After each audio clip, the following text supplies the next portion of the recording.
पोहे तर आपण नेहमीच करतो, पण तेच पोहे रोज करण्यापेक्षा जर थोडीशी वेगळी पद्धत वापरली तर आज मी तुम्हाला दाखवणार आहे चटपटीत झणझणीत असे इंदुरी पोहे. आपण सुरुवात करूया. इंदुरी पोहे करण्यासाठी सगळ्यात आधी मी 2.5 कप पोहे घेतलेले आहेत. हे जे पोहे आहेत ते रेग्युलर आपण पोह्यांसाठी वापरतो ते जाडे पोहे आहेत. ते आपण धुवून भिजवून घेऊया.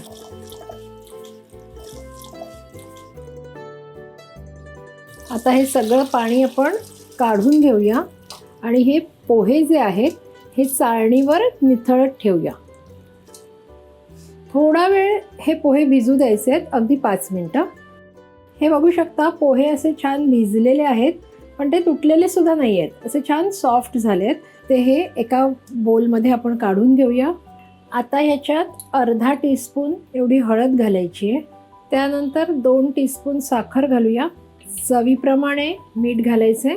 अर्ध्या लिंबाचा रस घालून घेऊया आणि हे सगळं आता हाताने आपल्याला व्यवस्थित मिक्स करायचे.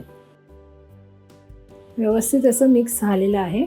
एका पॅनमध्ये मी 3 टेबलस्पून तेल घेते आहे. इथे मी हे अर्धा कप कच्चे शेंगदाणे घेतलेले आहेत. ते आता आपल्याला ह्या तेलात तळून घ्यायचे. हे बघू शकता शेंगदाणे छान तळून झालेले आहेत.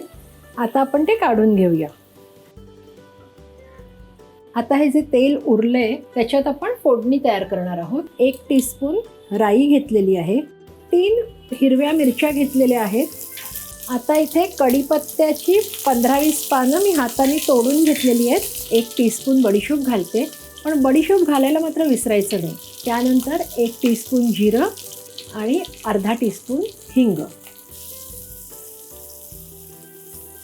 गॅस बंद करूया आणि ही जी तयार झालेली सगळी फोडणी आहे ती आपण भिजवलेल्या पोह्यावर घालून घेऊया. शेंगदाणे तळून घेतलेले होते ते सुद्धा घालायचे आहेत. तर हे सगळं मिक्स करायचं.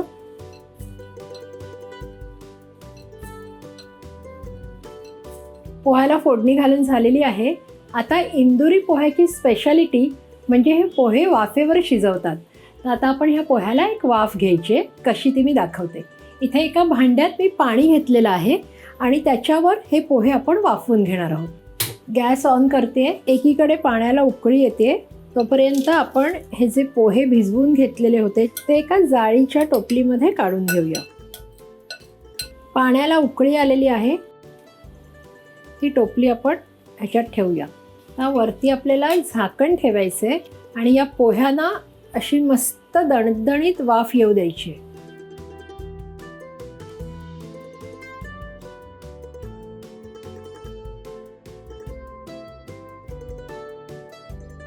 मस्त अशी दणदणीत वाफ आलेली आहे.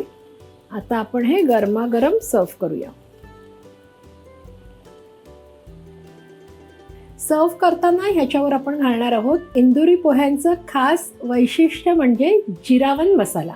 कच्चा बारीक चिरलेला कांदा, कोथिंबीर, रतलामी शेव आणि तळलेले दाणे. इंदुरी पोह्याची खासियत आहे तो मसाला म्हणजे जिरावन मसाला. आणि त्याची रेसिपी जर तुम्हाला हवी असेल तर आम्हाला नक्की कॉमेंट बॉक्समध्ये कळवा. मी तो तुम्हाला करून दाखवेन. आणि अशाच चटपटीत सोप्या रेसिपींसाठी रुचकर मेजवानीला लाईक, शेअर आणि सबस्क्राईब करायचे. आपण पुन्हा भेटणार आहोत पुढच्या भागात.